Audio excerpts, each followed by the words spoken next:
എന്താണ് പെന്തക്കോസ്ത്? ഈ കാലഘട്ടത്തിൽ ഒത്തിരി വിമർശനങ്ങളിലൂടെ കടന്നു പോകുന്ന ഒരു സമൂഹമാണ് പെന്തക്കോസ്ത് സമൂഹം എന്ന് പറയുന്നത്. ഞാനും ഒരു പെന്തക്കോസ്തുകാരനാണ്, ഒരു പെന്തക്കോസ്ത് പാസ്റ്ററുടെ മകനാണ്. ഞാൻ ജനിച്ചപ്പോൾ മുതൽ ഈ അനുഭവങ്ങളെ കണ്ട് ഇതിൻ്റെ സത്യം എന്തെന്നറിഞ്ഞ് ആ സത്യത്തിൽ തന്നെ മുറുകെ പിടിച്ച് ആ സത്യത്തിൽ തന്നെ ജീവിതത്തെ നിയന്ത്രിക്കുകയും നയിക്കുകയും ചെയ്യുന്നൊരു വ്യക്തിയാണ് ഞാൻ. ഇന്നത്തെ തലമുറ കണ്ടിരിക്കുന്ന പെന്തക്കോസ്ത് എന്താണെന്ന് ഒരു വാക്കിൽ പറഞ്ഞിട്ട് ഞാൻ മുൻപോട്ട് പോകാം. ഇന്നത്തെ തലമുറ കണ്ടിരിക്കുന്ന പെന്തക്കോസ്ത് എന്ന് പറയുന്നത് ഒരു കൂട്ടം വ്യാജ ശുശ്രൂഷ ചെയ്യുന്ന, ഒരു മതത്തിൻ്റെ പ്രവർത്തികൾ ചെയ്യുന്ന, കർമ്മങ്ങൾ ചെയ്യുന്ന, ആചാരങ്ങൾ നടത്തുന്ന ഒരു പെന്തക്കോസ്ത് സമൂഹത്തെയാണ് ഇന്നത്തെ തലമുറ കണ്ടിരിക്കുന്നത്.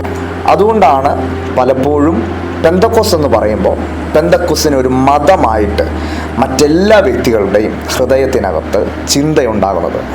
യഥാർത്ഥത്തിൽ പെന്തക്കോസ്ത് എന്ന് പറയുന്നത് ഒരു മതം അല്ല, മതത്തിൻ്റെ പ്രവർത്തികൾ അല്ല. ക്രിസ്തീയ മതങ്ങൾ ഒരുപാടുണ്ട്, ക്രിസ്തീയ മതാചാരങ്ങളും അനുഷ്ഠാനങ്ങളും അനേകമുണ്ട്. എന്നാൽ പെന്തക്കോസ്തിൻ്റെ പ്രത്യേകത യേശുക്രിസ്തു ഭൂമിയിൽ വന്ന് മതത്തെ സ്ഥാപിക്കുകയല്ല, പകരം യേശുക്രിസ്തു ഒരു മനുഷ്യനെ മരണത്തിൽ നിന്ന് വിടുവിച്ച് അവനെ നിത്യജീവനിലേക്ക് പ്രവേശിപ്പിക്കുകയാണ് ചെയ്തത്. ഈ അനുഭവത്തെ പൂർണ്ണമായി കൃത്യമായി അനുഭവിച്ചുകൊണ്ട് മുൻപോട്ട് പോകുന്ന ഒരു കൂട്ടരാണ് പെന്തക്കോസ്തുകാരെന്ന് പറയുന്നത്.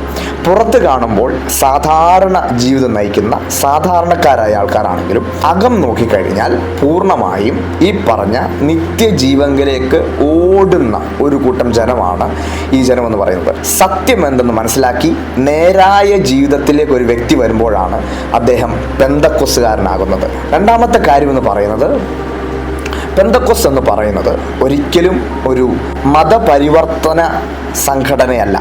മതപരിവർത്തനം എന്ന് പറഞ്ഞാൽ ഒരു വ്യക്തിയെ ഫോഴ്സ് ചെയ്ത് ഒരു മതത്തിൽ നിന്ന് മറ്റൊരു മതത്തിലേക്ക് മാറ്റുന്ന അനുഭവമാണ്. എന്നാൽ പെന്തക്കോസ്ത് എന്ന് പറയുന്നത് മതത്തെ മാറ്റുന്ന ഒരു സംഭവമല്ല.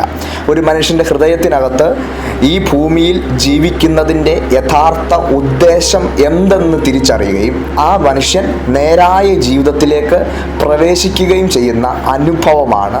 മറ്റുള്ളവർ മതപരിവർത്തനമെന്ന് ഞങ്ങളെക്കുറിച്ച് ആക്ഷേപിക്കുന്നുവെങ്കിലും ഞങ്ങൾ ചെയ്യുന്നത് ഈ സത്യത്തിലേക്കുള്ള മാർഗമാണ്. അങ്ങനെ മലയാള സമൂഹത്തിലടക്കം ലോകത്തിലെല്ലാ ദേശത്തും ഗോത്രങ്ങളിലും വംശങ്ങളിലുമുള്ള അനേകർ ഈ സത്യമാർഗത്തിലേക്ക് വന്നത് ഇന്നല്ല, ഏകദേശം 2000 വർഷങ്ങളായിട്ട് തുടർന്നു കൊണ്ടിരിക്കുന്ന കാര്യമാണ്. ഒരു മനുഷ്യനെ കൊണ്ടും അതിനെ മാറ്റാൻ കഴിഞ്ഞിട്ടില്ല.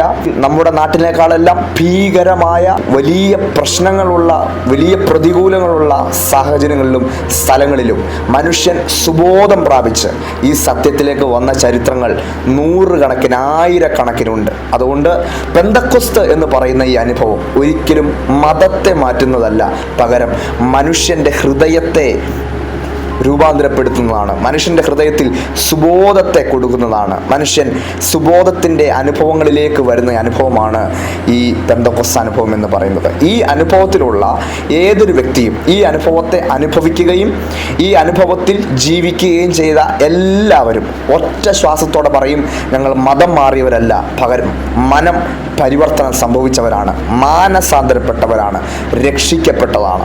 പെന്തക്കോസ്ത് എന്ന് പറയുന്നത് ഒരിക്കലും മതത്തിൻ്റെ പ്രവൃത്തിയല്ല, പകരം ഇത് മനസ്സിൻ്റെ രൂപാന്തരമാണ്.